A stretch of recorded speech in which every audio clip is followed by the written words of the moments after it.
With an opening day win like that, let's put on the cap. It's another episode of Red Sox Now. I'm your host, Mike Antonellis. Follow me on social media at the Radio Mike. Everywhere. Instagram, X, Facebook, Twitch, Snapface, you name it. And make sure to comment, like, subscribe. We want you to subscribe. We want to have the dialogue more. We've gotten some great comments here on the show, but we'd like more. What an opening day for the Boston Red Sox against the Texas Rangers. Everything you could ask for. One thing that I did notice, too, the pitch clock makes a difference. Not saying that I wanted the game to get over or anything, but with the game starting at 4 o'clock for everyone that might have been home or ducked out of work early, a reasonable time of game. The pitch clock just keeps that game flowing, but it was everything you asked for. I know some of the major players in that game did not have hits, and Bregman and Devers. But overall, what a start. Garrett Crochet was definitely fired up. He had that one long inning. Still early in the season, when you get 5 innings from your starters, that's a win. You're going to see that across Major League Baseball. You'll take 5 innings. You know he wanted another one. But when you watch a guy like this is why he is an ace and a number one starter. He will tell you this. Might not have had his best stuff at times. His best stuff, we know the ceiling is incredible. But for a guy that was fighting it just a bit, he still went 5 innings and gave up 2 runs. He didn't have a ton of strikeouts, but so what? Threw strikes. Not easy when it's that first start, especially in a new uniform. He's a young guy, and he was certainly really fired up. But what a great opening day. And there is something so special about opening day for all of us. My favorite opening day story still is 1986 when Dwight Evans led off that season with a home run at Tiger Stadium. All right, I know you're begging for it. You're going, why didn't you do that in the lead? I was saving it for number 2. I couldn't help myself. Wilyer, not once, but twice. Wilyer Abreu on almost every single mock roster and lineup I saw this offseason. And I've talked about this. This is not a Monday morning quarterback situation here. Patience with these young guys. That was Wilyer's first full year last year. Rafaela as well. But everyone had Roman Anthony making the team ahead of Abreu. A lot of people talked about trading him. Now, I get it. Some of the trades that people were talking about were to acquire pitching from Seattle. And listen, if that happened, you would probably do that. I don't think the Mariners were giving you what you thought you were getting, but many had Abreu off the roster. That's the great thing about baseball. This is what happens all the time, right? Short spring training, lost 20 pounds, had that stomach virus. They weren't sure. The Red Sox at what point said, we don't think he'll be available for opening day. And what happened on opening day in Texas? The Rangers were certainly hoping he was not ready, but what a beautiful swing.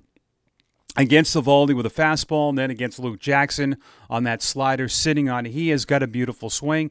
Lou Merlone made a great point. He said at times last year it felt like Wilyer was trying to swing too much and that his not swinging that hard is good enough. Hitting that first home run 415 feet. Great radio call, too. I saw WEEI tweeted that out. Will Fleming and Will Middlebrooks in the call, and then Dave O'Brien and Lou Merlone on the TV. Outstanding. But what a game for Abreu. The 2 home runs, especially doing it late. That was just something else in that win. This is great. We're going to rely heavy on Lou. Lou Merlone. I love Lou. Made a great point. Having multiple late options is great. And is this a different way of thinking? Possibly, but there's a reason why. Usually you don't have, that 9th inning guy has to be special. Some of the best setup guys on the planet can't handle the 9th. But Alex Cora, it's pretty evident, and Lou backed this up. They feel they do, and I feel they do. Those guys are interchangeable. They can handle that pressure. Whitlock, Slayton, and Chapman. Why did they bring in Chapman in the 8th and not the 9th? Why not? Corey Seager's leading off. That's a game wrecker. 2-2 game, 8th inning, you're on the road, left on left. You could see there's a few swings that were ugly.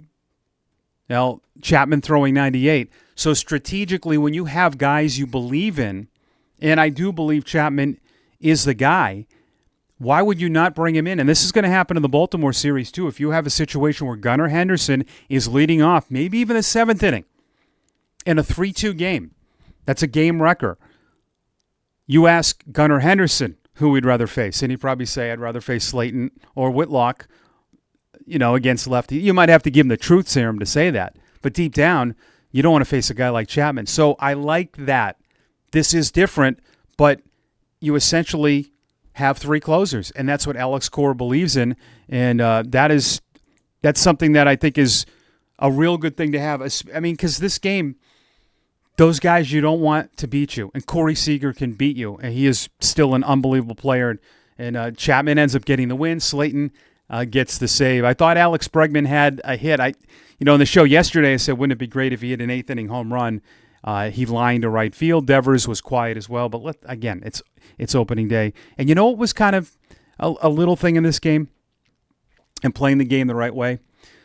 Ceddanne Rafaela was in a 2-strike count when he was able to tie that game on a fielder's choice. He did not overswing. He did not try to do much. Hit the ball into the ground, and with his speed, he legged out that double play and got an RBI fielder's choice. You could say, was that a big deal? Absolutely. Double play, it's 2-1. Who knows? Maybe you don't come back and maybe you don't win. This was great. Now, all game, Nesson was focusing on the family of Christian Campbell, and Jemai Webster, the sideline reporter, did a great interview with his family and how they got there. They were super intense. His younger brother, Christian, said is better than him, and it was great to see on his last at-bat and an in-between up. The one little thing I am worried about is I hope that they don't change this. Now, they can change the scoring on a play. Players can appeal now. And I'm trying to recreate the inning in my head. I believe if that is ruled an error, that all those runs that Jackson allowed would be unearned. So hopefully that doesn't happen. But for now, Campbell gets the first one out of the way. And Lou Merlone, again, I'm going to lean on Lou. He said that there were some swings he was taking early in the game that he's not going to believe that he swung at because there had to be nerves. Spring training is spring training. We talked about that.